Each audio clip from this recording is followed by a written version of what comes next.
So today we're at the 4th Annual Spine Arthroplasty Summit, and I'm here with Dr. Ziegler. So Dr. Ziegler, can you tell us a little bit about what makes this conference so unique?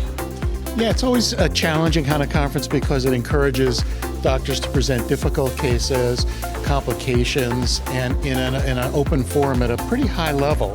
So you get a lot of people's opinions and recommendations that you might not hear at other meetings. 50% of the cases that has been operated on all over the world were represented here by their surgeons. So it's a exchange at the top level. There is no challenge, no CME credit. It just exchanges. It's like a club.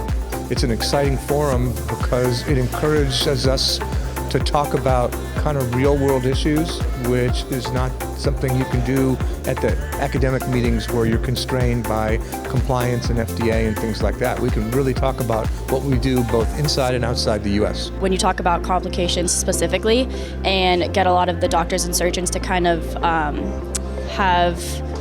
talk about their ideas and what they would or wouldn't do with complications, that's the best way to learn, right?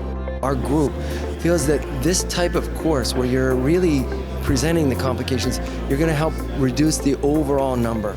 We're not going to make the same mistake, hopefully, that somebody else has presented. So we can find out why there was a complication or why the patient didn't do as well clinically as we would have hoped.